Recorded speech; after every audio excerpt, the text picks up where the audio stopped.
Olá, eu sou a Sheili Calef. E eu sou a Thaís Goldcorn. Nossa querida convidada do dia de hoje pro Agosto Surreal. Aê! Como nós deixaríamos de convidar outras Mamas Pod para participar aqui com a gente? Elas que já estiveram aqui, que já são muito experientes em gravar com a gente. Menos. Você sabe que aquele dia foi marcante na minha vida, que a gente gravou juntos. E foi assim, foi pré-fim do mundo, né? Que foi um pouquinho antes de começar tudo. Quarentena e tal. E eu tava, não sei se você lembra, foi pós-carnaval. Eu tava sem voz. É mesmo. Pouca total, mas foi uma delícia. A gente ainda podia se encontrar, teve abracinho, teve contato, que saudade de contato. A gente se juntou num estúdio, né? Eu e a Má, a gente nunca tinha gravado antes da pandemia separados. Durante quase 4 anos, durante 3 anos e 11 meses, a gente gravou sempre presencial. Mas agora tá assim, né? Fazer o quê? Só no dia do aniversário a gente se juntou e gravou de máscara.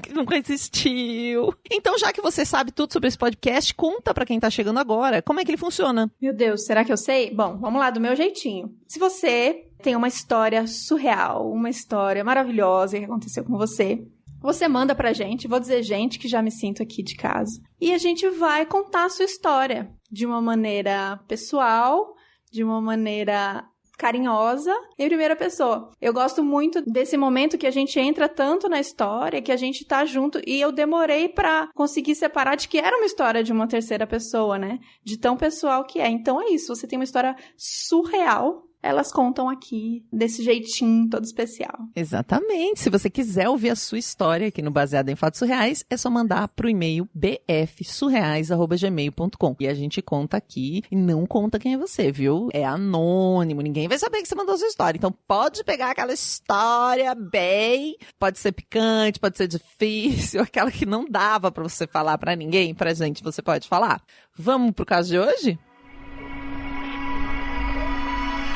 Baseado em fatos surreais.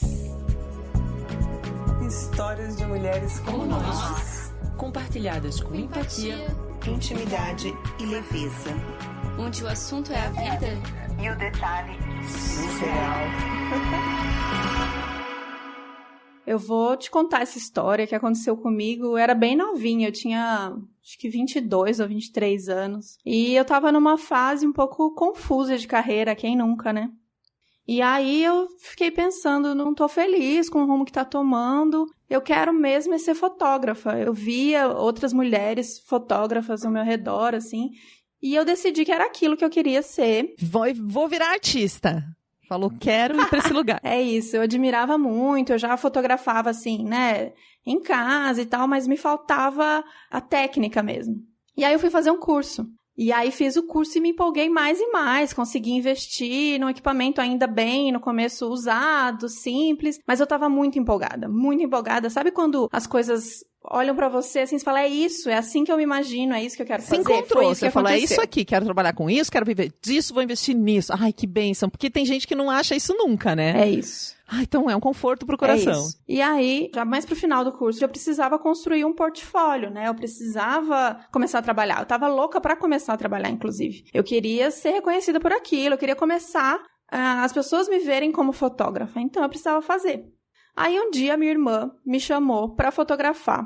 O aniversário era amiga de uma amiga dela. Sabe aquela coisa? Ah, amiga da amiga, tem uns filhos gêmeos, vai fazer aniversário, precisa de alguém pra fotografar.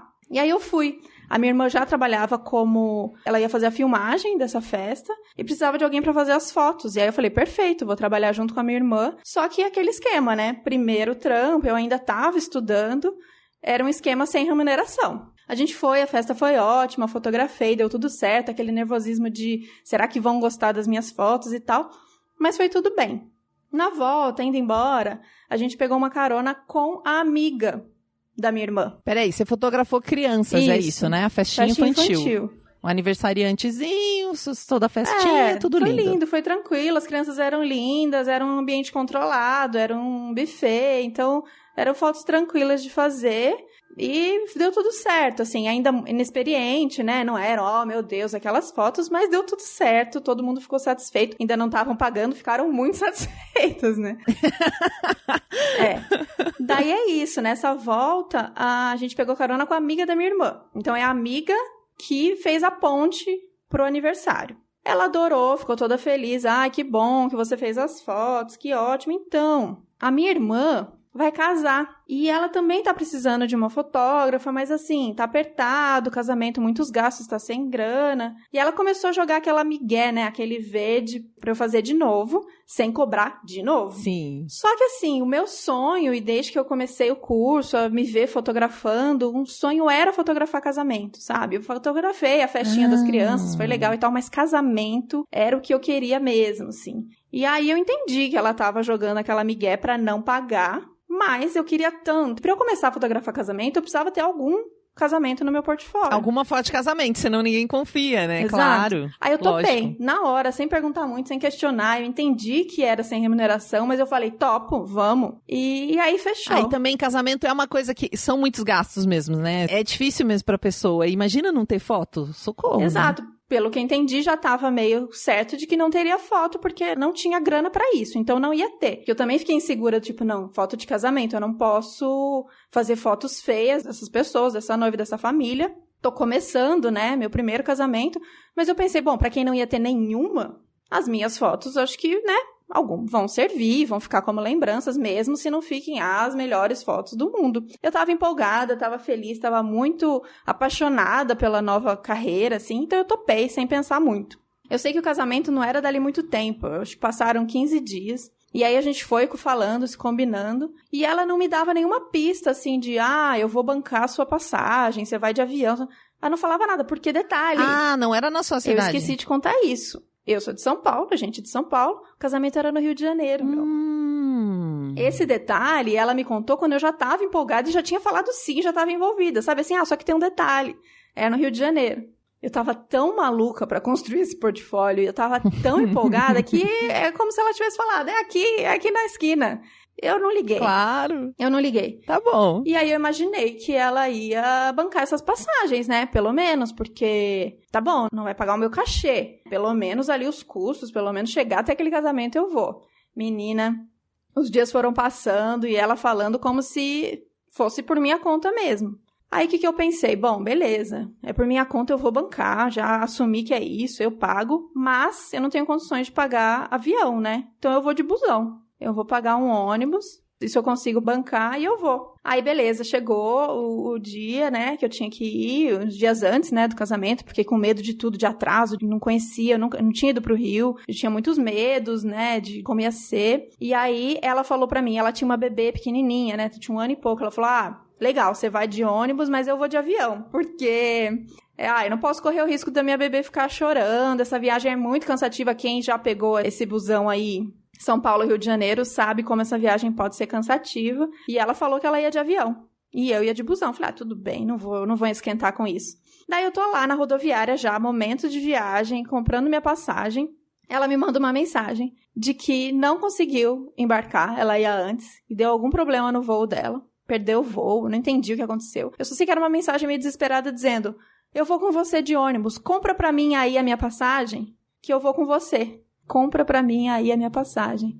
Olha, de novo, a minha vontade era tão grande de fotografar esse casamento que eu não tinha esse dinheiro, mas eu comprei a passagem da mulher. Mas ela, tipo assim, compra que eu te pago, falou. Agiliza porque eu vou direto pra ir, né? Foi isso, mas medos, né? Não tinha grana pra claro. isso, sei lá, a conversa já tava ficando toda meio solta, que eu fiquei com medo. Mas eu comprei, porque eu não tinha nem como chegar nesse casamento sem ela. Ela era a minha ponte, ela era o meu contato, ela que tinha o endereço, ela que sabia, não ia existir. Você não tinha nem endereço de onde ir? Nada. A gente tinha combinado, a gente ia se encontrar. A ideia é que quando eu chegasse no Rio, ela já estaria no Rio. Não foi o que aconteceu. Bom, pra resumir, a gente foi juntas de busão e taca a viagem madrugada inteira, aquele cansaço, chegamos na rodoviária Novo Rio, eu cheia de medo, né? Todo mundo já tinha falado, rodoviária, Rio de Janeiro, fica atenta a tudo, pra mim tudo novo. E aí o noivo veio buscar a gente. O noivo veio, uma pessoa muito querida e tal, buscou a gente. Ali, naquele momento, eu fico sabendo que a gente vai ficar hospedada na casa do noivo. Todo mundo, um grande esquema para esse casamento acontecer. Eu fiquei imaginando, meu Deus, imagina essa casa, pré-casamento, e eu lá no meio de um monte de gente que eu não conhecia. Então eu cheguei naquela casa e era Ganhou isso. hospedagem. Hospedagem, mas assim, pai, mãe, filha, noivo. E aí o quarto que colocaram para eu ficar ia ser eu, a mãe da noiva, o pai da noiva e a irmã da noiva. No caso, a minha contratante. Uhum. Esse era o esquema do nosso quarto lá. Aí, beleza, eu tento sempre me adaptar a todas as situações que aparecem, sabe? É isso aqui, eu vou ficar aqui no meu cantinho, vou me adaptar aqui. Mas, a hora que eu vi a mãe da noiva, eu já saquei que ali teria um probleminha. Sabe quando de cara você percebe? Por quê? Os comentários, reclamando de tudo, falando alto, entrona, uma pessoa entrona, sabe? Eu percebi que ali teria alguma coisa. Mas tentei ficar na minha. Você já tava num quarto com... Vocês estavam em 4 pessoas nesse quarto. Mais a criança. Ah, é. A filha A da irmã da filha. noiva. Que foi com vocês de ônibus. Pois é, eu saquei, eu fiquei sentindo isso da mãe da noiva, mas eu tentei ficar tranquila. Daí, a gente foi... A família do noivo era muito legal. E isso que salvou, assim, eles eram muito legais. E aí, eles montaram uma mesona de café da manhã, e a gente foi lá todo mundo comer. Aí, tô lá quietinha na minha, tímida, né? Não conhecia ninguém. Aí, a mãe da noiva bem alto pra todo mundo ouvir. Viu, mocinha? Quanto você tá cobrando da minha filha esse serviço que você vai fotografar? Porque assim, minha filha não tem dinheiro, ninguém tem dinheiro, a gente não tem dinheiro. Quanto custa aí esse seu serviço? Porque eu me apresentei dizendo que eu era a fotógrafa, né? Que eu ia fotografar, né? Todo mundo ali era família, só eu. A mulher desconfiada. Enfim. Você acha? Maior situação, aquele climão assim. Aí eu falei a verdade, né? Era só o que eu tinha, eu ia falar a verdade. Falei, olha, fica tranquila, eu não tô cobrando nada. Tô aprendendo, eu sou estudante ainda. Aí falei tudo, é meu primeiro casamento, meu sonho, tudo que eu contei aqui, eu contei pra eles na mesa. Só sei que foi ficando um climão que eu não tava entendendo, um climão. A irmã, minha contratante, gelou. A cara dela, ela paralisou. Resumindo, ela falou pra irmã e pra todo mundo que ela tava dando de presente a fotografia pra irmã. O presente dela de casamento pra irmã querida dela eram as fotos. Você acredita? Ela não disse que era gratuito. Ela não disse. Olha, não disse. que malandragem. E até te expõe, né? Porque pra você é bom falar, porque o pessoal não fica numa expectativa, porque vai que, né, você tava começando. Exato. Esse era o meu maior medo, assim, que as pessoas comparassem o meu trabalho com o trabalho de alguém já profissional, que já tinha feito vários casamentos. Eu queria, inclusive, deixar claro pra todo mundo que eu tava começando, pra qualquer tipo de cobrança, de pressão. É bom, né, a gente falar, sabe? Igual quando você tá aprendendo a dirigir, tem o adesivo, estou aprendendo, e as pessoas cuidam de você. Era meio isso, assim. Eu queria que as pessoas tivessem esse olhar. Nossa, e agora a sua amiga que viajou com você a noite toda no ônibus. Não, uma situação. Tava te amando. Uma situação, um climão.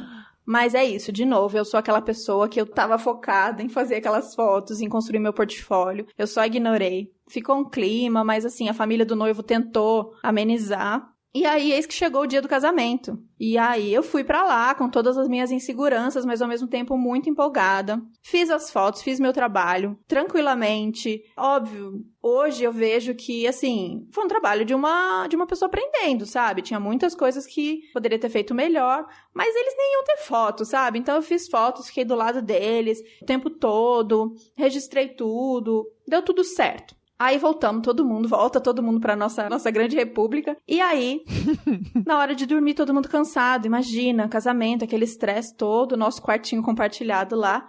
A mãe, novamente, começa a surtar. Começa a gritar que... A mãe da noiva que tá lá com você. Mãe da noiva.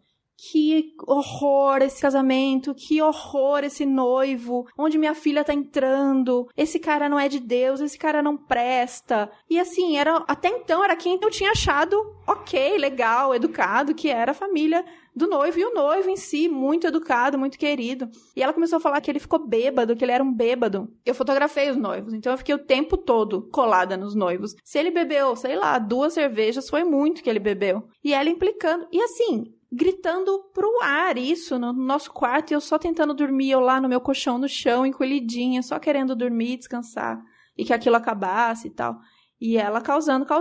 Aí elas começaram a entrar no embate, essa mãe da noiva com a irmã da noiva, porque aquele clima, aquela tensão, aquela gritaria, elas começaram a brigar. Você tava, tipo, vivendo um filme numa família que não era sua. Isso, eu no meio, assim, e eu comecei a fingir que eu tava dormindo mesmo, porque eu não queria me envolver naquilo, eu só queria, na boa, eu só queria dormir, eu só queria tranquilidade, tá, um dia super cansativo, e eu ali, ó, fingindo, e elas gritando de um lado, gritando de outro, o mesmo tanto que eu ficava quieta ali, o pai também, quietinho, não se envolvia, as duas que estavam brigando muito.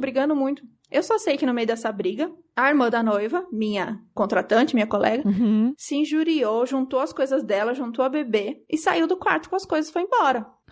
O detalhe que eu não contei é que ela tinha me prometido que eu ia por minha conta, mas que a volta pra São Paulo a gente ia voltar juntas, independente do que acontecesse. O marido dela veio, ele já tava de carro, a gente ia voltar de carro. Algum jeito ela ia dar. A volta era junta, era o que a gente combinou, né? E aí ela saiu do quarto, eu pensei, não, ela não foi embora, né? Foi respirar na sala, alguma coisa assim. Mas ela catou tudo, catou mala, catou a bebê, pegou tudo. Ela vazou. Ela foi embora. Ela me deixou ali. Foi assim que eu fiquei. Ela não me deu tchau, ela não me falou, olha, querida, eu tô brava, eu briguei, eu tô indo embora, sei lá, quer ir junto, né? Eu podia rápido também arrumar minhas coisas e ir embora. Sei lá, qualquer coisa você fala pra uma pessoa que tá com você, né? Que você levou. Ela não falou nada. Ela saiu do quarto e quando eu fui entender, levantar, fui ver, perguntei, ela tinha vazado, saiu vazada da casa. Aí foi isso, eu fiquei lá perdida, meio sem saber, falei, meu Deus do céu. Naquela época não tinha o Uber, não tinha muitas facilidades de eu entender o que eu poderia fazer pra sair daquela situação. Eu fiquei pensando, e aí? Como que eu vou? Não sei onde eu tô, que bairro eu tô, onde eu tô, como é que eu vou embora? Como eu volto? Eu fiquei bem assustada e perdida. E aquela mulher ainda no quarto, eu fiquei com medo. E aí, a minha sorte é que, de novo, lembra, a família do noivo eram pessoas muito legais. E eu fiquei meio zanzando, assim, e a família gostou muito de mim. Eles se apaixonaram por mim, porque, assim, eu fiquei hospedada na casa, isso eu aprendi na minha casa, assim. Eu ajudei a lavar a louça, eu ajudei a cozinhar. Imagina, casamento, a casa tava do avesso, eu ajudei a arrumar as coisas que estavam bagunçadas. E ninguém mais tinha feito isso. Cheia de gente, aquela coisa louca, né? Todo mundo ansioso, imagino. É. Então, eles gostaram muito de mim, eles me acolheram, assim. E ela percebeu essa situação e foram super carinhosos comigo. E nisso, as pessoas começaram já a ir embora. Finalmente, a mãe e o pai foram embora. Os noivos já estavam felizes da vida, longe na lua de mel. E aí, ela fez uma proposta. Ela falou pra mim, a mãe do noivo, por que você não fica aqui? Aproveita, então. Assume que é férias. Aproveita o Rio de Janeiro. O quarto do meu filho agora tá vazio. Pra sempre, porque ele foi de lua de mel e depois da lua de mel ele não volta pra casa. Fica aí. Eu ganhei um quartão só pra mim no Rio de Janeiro. Aí eu assumi mesmo, eu assumi que eu ia curtir aquelas férias, pessoas muito queridas, e eles tinham mais 2 filhas, né, uma adolescente e uma mais ou menos da minha idade, que o papo super batia, então a gente ficava conversando, tocando violão, assistimos filmes juntas, aí foi férias mesmo. E aí uma delas falou que esperasse o dia dela de folga, que ela ia me fazer um tour Rio de Janeiro. Ah, que bom. Pois é, e aí teve isso, a gente saiu, conheci tudo que eu não conhecia, Bondinho, Cristo Redentor, fizemos um super passeio gostoso. E, bom, aí foi isso, essa foi a grande loucura para conseguir uma fotinho de casamento no meu portfólio e construir essa carreira que eu tanto amo, e que foi suado. A gente aceitava coisa, pagar, pago, ficar no quarto, fico, a gente aceita, e eu tenho a construir ali as minhas fotinhas no portfólio, e construir também uma amizade, né, porque é uma coisa que pareceu primeiro um pesadelo, depois virou só curtição, só férias no Rio de Janeiro, só aproveitando, foi muito gostoso.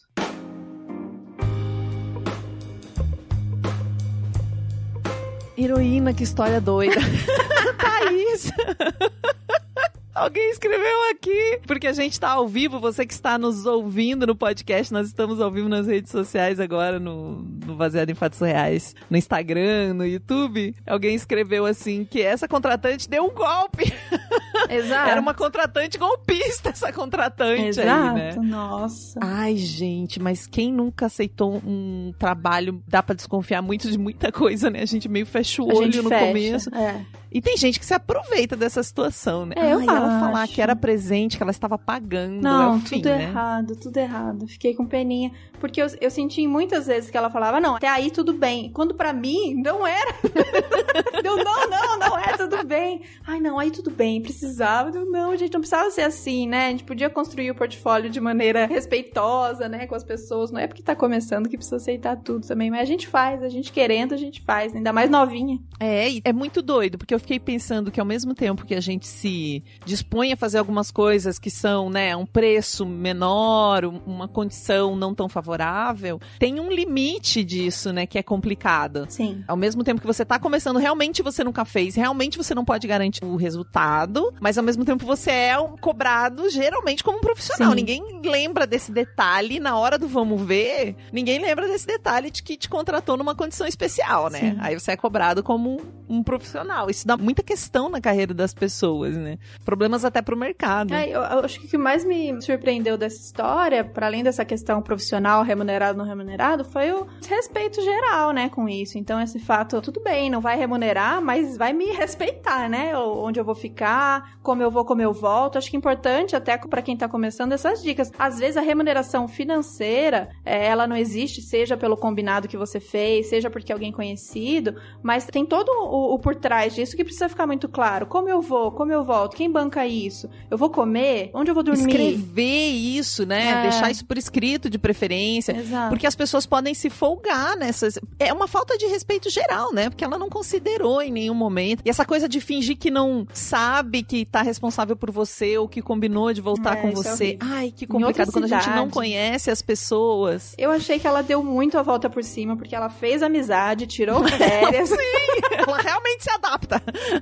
Até aí tudo bem, ela realmente se adapta. Isso. Eu tive recentemente Recentemente não, faz uns 3, 4 anos, eu faço direção artística de evento corporativo, né? Essas grandes convenções em várias cidades. Então, geralmente é viajando e leva todo mundo pra Bahia. E tinha um evento que era itinerante, era em várias capitais do país. E eu fui convidada pra dirigir esse evento, um cliente conhecido, mas a produção do evento eu não conhecia. Eu trabalho com muitas produtoras de eventos, são várias agências que me contratam. E aí eu fui, e geralmente assim, eles te dão a passagem, a hospedagem, tudo, porque é em outra cidade, e o seu cachê. Muito bem, me ligou como qualquer agência, negociei como qualquer agência, já trabalho com isso há muito tempo, então muito tranquilo. Estamos no mercado, o cliente era enorme, o evento é super conhecido, sabe? Tá tudo certo. Peguei o voo, eu, minha assistente de direção, cheguei na cidade, eu liguei e falei assim, e aí, vem alguém buscar a gente? Vocês querem que a gente pegue um Uber? Eu não perguntei isso, porque antigamente sempre ia um motorista buscar. Hoje você pega um Uber, depois eles te restituem, mas eu quis confirmar, né? Só pra não, como eu não conhecia aquela produtora, ela falou, não, pode pegar um Uber. E o endereço tá aqui, então tem o endereço do hotel, o endereço onde vai ser o evento, e esses deslocamentos, você fica no hotel, daí você vai pro evento, você volta, você vai almoçar e tal. Hoje a gente fica um pouco mais independente, e depois você passa as notinhas e eles reembolsam. E aí eu e a minha assistente fomos pra cá e pra lá, fomos pagando tudo, almoço e tal, e aí vai pro local do evento, ensaia, volta. Na hora do almoço também perguntei como a gente faz, pega nota? Ela falou assim, não, a gente não banca o almoço de vocês. Eu falei, como assim? Não, dentro do seu cachê tem que estar tudo. Eu falei, mas desculpa, isso nunca aconteceu na minha vida. 10 anos que eu trabalho com isso. Jamais. Até porque não sou eu que escolho o hotel, se ele é perto ou não do local do evento. Eu vou ter que fazer esse deslocamento. Não sou eu que escolho nada. Não sou eu que escolho a cidade. Não sou eu que escolho a companhia. Não sou eu que escolho nada. Não faz sentido. Ah, não, mas pra gente tá tudo incluído. Eu falei, desculpa, nós vamos ter que conversar. Mas assim, no meio de uma situação, sabe? Com o cliente final da empresa junto. Olha, foi surpreendente. Isso aí deu muito pano pra manga. Eu já tinha fechado uma sequência, acho que eram 8 eventos em vários estados. A gente teve que reconversar, foi bem chato, assim, foi uma situação muito chata. A minha assistente chocada, do tipo, como assim nós não vamos receber? Depois a gente fez um acordo, mas isso foi pra mim, assim, muito migué, sabe? Muito tentar... E é mesmo, imagina, né? Não faz sentido nenhum, é completamente fora, ninguém faz isso no mercado, é muita falta de consideração, é tentar dar um golpezinho ali, né? E você fica em maus lençóis, porque você vai fazer como? Você vai falar pro cliente final, olha, eu não sabia o que tava... E aí, a partir disso, eu comecei a escrever isso, mas é algo tão óbvio na minha profissão de direção artística que ninguém nunca, jamais... Eu vindo do cinema e televisão também, a alimentação, transporte, tá sempre por conta de quem tá te contratando, né? Gente... Você vê que dá muito pano pra manga esse assunto, né, Thaís? Sim. Nossa, a gente já começa a lembrar de um monte de situação da nossa vida onde aconteceram coisas assim. Eu quero agradecer muito você, heroína, que mandou essa história, porque essa é uma história necessária. A gente precisa refletir sobre essas coisas. Agradecer a você, Thaís. Eu gosto muito do seu trabalho. muito, sou muito fã do podcast, muito fã do que você faz junto com a Bárbara. Como foi pra você contar essa história? Foi delícia, eu amei essa história, eu fiquei desesperada por ela e eu ficava discutindo com ela, tipo, não, a partir daí você não vai, segura essa emoção, mas sabendo de quando a gente quer mesmo fazer, entrar numa carreira nova e quer mostrar, a gente acaba entrando nessas ciladas, né, quem nunca. Eu adoro sempre estar com vocês, sou muito sua fã também, você sabe disso, e da Marcela. Eu adoro esse podcast, gente, eu amo contar história. Toda vez que a gente fala sobre o podcast de vocês, ou que eu ouço algum episódio, ou a gente grava, eu falo, que vontade de contar mais história, dá vontade de brincar com essas histórias também, que é bom demais ouvir a história e se conectar, porque sempre tem alguma coisa que se relaciona com a nossa vida, né? Em algum momento ela se cruza. E como é que o pessoal faz pra te encontrar, pra te seguir, por favor, conte tudo. Aqui a gente tá pelo Outras Mamas, então no Instagram, tamo no Instagram, no Twitter, no Medium, no YouTube, a gente sobe os episódios lá, pra ouvir os episódios no Spotify, Deezer, onde vocês costumam ouvir podcast, então Outras Mamas Podcast, ou Outras Mamas Pod, dependendo da rede. E euzinha, Thaís Goldcorn, Thaís com TH, Goldcorn é milho de ouro mesmo, mas é com K. E aí vocês me encontram aqui no Instagram também, que é isso, aí vocês me encontram e a gente continua conversando, acompanhe Outras Mamas, que tem histórias também de outras maneiras lá, pra gente conversar bastante. É isso, obrigada, Sheili, eu amei. Ótimo, obrigada a você, obrigada a heroína que mandou a história, obrigada a você que está nos ouvindo e muito obrigada aos nossos apoiadores que contribuem para que esse podcast chegue no seu ouvido e cada vez conecte mais pessoas com mais histórias de vida. E eu vou agradecer especialmente alguns deles aqui: a Amanda Franco, a Amanda Magalhães, o Américo Santos, a Ana Terra, o Arthur Peixe, a Bárbara Murakawa, o Brenner Pacelli, o Bruno Kimura, o Desenvolvimento Artístico, a Fernanda Galdino, o Gabriel Marreiros, a Gabriela Coelho, a Heloísa Takats, o Hugo Ballarini, a Júlia de Paiva, a Juliana Marques, Kaique Novaes, o Leandro Yamaguchi, Letícia Santos, Luciana Machado, Luísa Achê, Mariana Diniz, Mariana Foster, Marta Batilli, Max Nunes, Melissa Costa, Michele Menegari, Pablo Vasques, Pietro Moreira, Rayane Menezes, Regina Guimarães, Renato Chiquito, Rodolfo Souza, Roseana Roecker e Samara Cris Marques. Se você quiser estar junto com eles, é só entrar em bfsurreais.com.br/contribua ou achar a gente lá no PicPay. Um grande abraço e até o próximo Caso Surreal.